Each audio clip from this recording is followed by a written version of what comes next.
இது உணவு திருவிழா. நம்ம சுந்தரம் சார் சொன்ன மாதிரி மனிதனுடைய அடிப்படை தேவைகளில் முதலில் வருவது உணவு.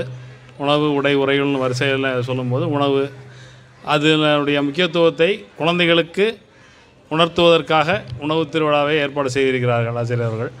அதற்கு முதலில் என்னுடைய நன்றியை தெரிவித்துக் கொள்கிறேன், வாழ்த்துக்களையும் தெரிவித்துக் கொள்கிறேன். இப்போ சார் மாணவடி சார் சொன்ன மாதிரி இப்போ பசித்து புசின்னு சார் சொன்னாங்க. அதே தான் அந்த காலத்துலேருந்து நமக்கு சொல்லிகிட்டே இருக்கிறாங்க. நாம் அதை தொடர்ந்து கடைப்பிடிக்கிறோமா அப்படிங்கிறது தான் கேள்வி. இப்போ திருக்குறள்லேயே சொல்லுவாங்க, நீங்கள் சாப்பிட்ட சோறு ஜீரணம் ஆயிடுச்சின்னு தெரிஞ்சு அதுக்கப்புறம் நம்ம சாப்பிட்டோம்னா நமக்கு உணவுன்றது மருந்தாகவே இருக்கும். தனியாக நம்ம மருந்து சாப்பிட வேண்டிய அவசியம் இல்லை.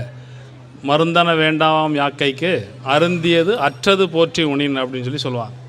சாப்பிட்டது ஜீரணம் ஆயிடுச்சு அப்படின்னு சொன்னால் அதுக்கப்புறம் தேவைக்கான அளவு மட்டும் நம்ம உணவு எடுத்துக்கிட்டால் இதுக்கு மேலே நமக்கு தனியாக மருந்துன்னு ஒன்று நமக்கு தேவையில்லை அப்படின்னு சொல்லுவாங்க. அதையும் அதுக்கப்புறம் இன்றைக்கி சார் சொன்ன மாதிரி இந்த ஃபாஸ்ட் ஃபுட்டுனால் ஏற்பட்ட கெடுதல், அதனால் நம்ம திருப்பி நம்முடைய பழைய பாரம்பரிய சிறுதானிய உணவுக்கு போக வேண்டிய அவசியம், அதனுடைய நன்மைகள், அது பற்றியெல்லாம் குழந்தைகளுக்கு ஒரு விழிப்புணர்வு ஏற்படுத்தணும் அப்படின்னாக்க. ஏன்னா நம்ம கொஞ்சம் இப்போ இருக்கிற தலைமுறையில் நம்ம ருசி மாறி கொஞ்சம் உடல் நலத்துக்கு தீங்கான ஒரு சில பொருட்களை சாப்பிட ஆரம்பிச்சுட்டு அதனால் வரக்கூடிய விளைவுகளை இந்த தலைமுறை அனுபவிச்சுட்டு இருக்கிறோம். எதிர்கால தலைமுறைகள் இதிலிருந்து இந்த பிரச்சனைகளுக்கு வரக்கூடாது.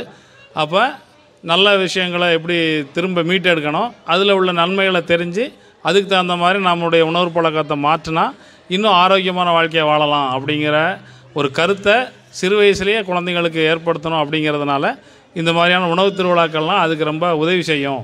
பள்ளிகள் தான் அந்த மாதிரியான கருத்துக்களை ஏற்படுத்துகிறதுல ரொம்ப முக்கியத்துவமான ஒரு மையங்கள்.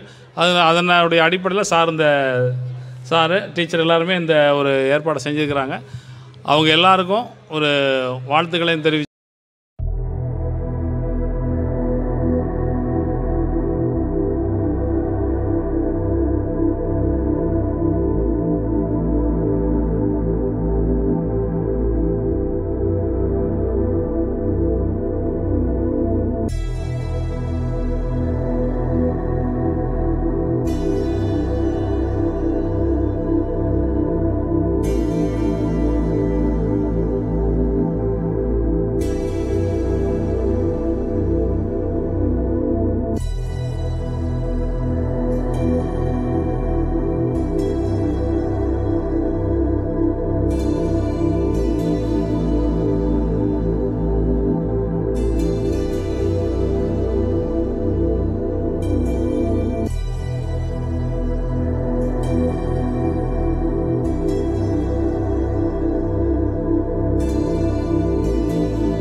சக்கரவள்ளி கிழங்கு.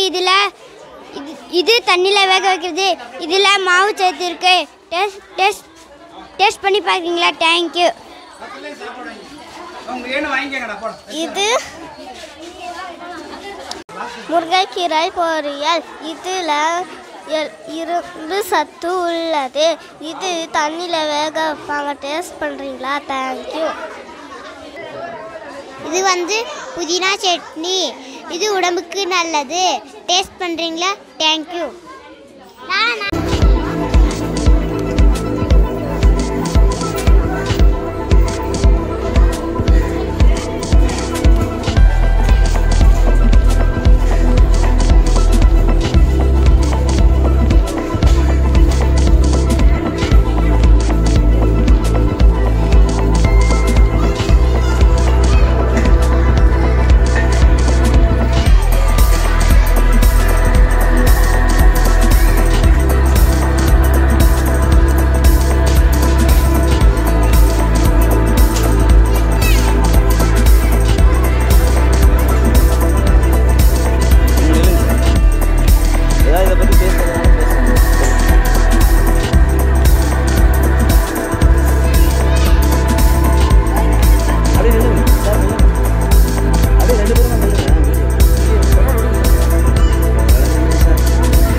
அனைவருக்கும் வணக்கம். பாதாம் பால், ரோஸ் மில்க், பால் கொல்கட்டை சின்ன வயசுலேருந்து பெரிய வயசு வரையும் நம்ம குடிக்கலாம். பாலில் புரத சத்து இருக்குது. பாக்கெட் பால் நம்ம குடிக்கவே கூடாது. ஏன்னா அதில் வேதிப்பொருள் கலக்குறாங்க. ஆடு மாடில் வர பாலில் நம்ம குடிக்கலாம். நன்றி. வாழ்த்துக்கள். அடுத்ததாக 5ஆம் வகுப்பு மாணவி சஞ்சனா. அனைவருக்கும் வணக்கம். என் பெயர் சஞ்சனா. நான் 5ஆம் வகுப்பு படிக்கிறேன். நான் ஊராட்சி ஒன்றிய தொடக்கப்பள்ளியில் படிக்கிறேன். உணவுப் பொருட்களை பாதுகாக்கும் முறைகள்: உலர வைத்தல், உப்பிடுதல், சர்க்கரை சேர்த்தல், உறைய வைத்தல், கொதிக்க வைத்தல், வேதிப்பொருட்களை சேர்த்தல். உணவு உற்பத்தியின் நவீன தொழில்நுட்ப பண்பாடு அதிகரித்து வருகிறது. ஆனாலும் பருவமழை பெய்யாத காரணத்தால் பல இடங்களில் விவசாயம் கைவிடப்பட்டுள்ளது. அதேவேளை உணவின்றி மக்கள் துன்பப்படுகின்றன. உணவின் நிறம், சுவை மற்றும் ஊட்டச்சத்து மாறாமல் இருக்கின்றன. உணவுப் பொருட்கள் ஆண்டு முழுவதும் கிடைக்கின்றன. பாக்டீரியா மற்றும் பூஞ்சை போன்ற நுண்ணுயிரிகளின் வளர்ச்சி தடுக்கப்படுகிறது. உடல் பருமன் நமது அன்றாட வாழ்க்கையில் பழக்க வழக்கங்களுடன் தொடர்புடையது. துரித உணவு, பொரித்த உணவு வகைகள் மற்றும் கொழுப்புடைய இறைச்சி ஆகியவற்றை உண்பதை தவிர்க்கலாம். நன்றி.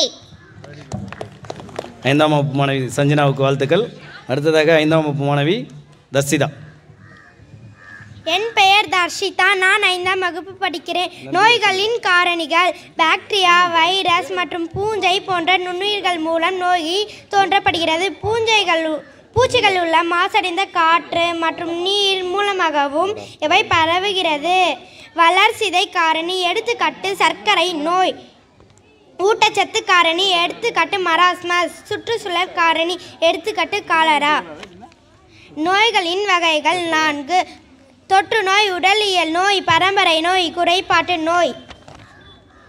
வைட்டமின்கள் மற்றும் தாது உப்புக்கள் குறைபாட்டினால் வரும் நோய்கள்: மாலைக்கண் நோய், பெரிபெரி, மலட்டுத்தன்மை, இரத்த கசிவு, இரத்த சோகை. நன்றி.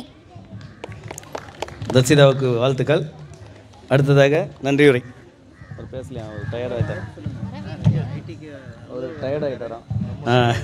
அடுத்ததாக தற்சமயம் இந்த உணவுத் திருவிழாவை சிறப்பிக்க வந்துள்ள நமது இல்லம் தேடி கல்வி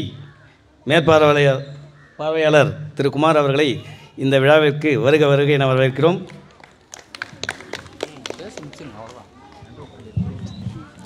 எங்கள் அழைப்பினை ஏற்று இவ்விழாவினை சிறப்பித்து தர வருகை புரிந்த காவலர் அலுவலர் அவர்களுக்கும், மருத்துவ அலுவலர் அவர்களுக்கும், அருகாமை பள்ளி தலைமை ஆசிரியர் அவர்களுக்கும், ஆசிரியர் அவர்களுக்கும், பெற்றோர் அவர்களுக்கும் எங்கள் பணிவான நன்றியை தெரிவித்துக் கொள்கின்றோம். இவ்வளவு நேரம் பொறுமை காத்து காலதாமதத்தை ஏற்றுக்கொண்டு பொறுமை காத்து எங்களுக்கு ஒத்துழைப்பு நல்கிய பெற்றோர்களுக்கு மிகவும் நன்றி.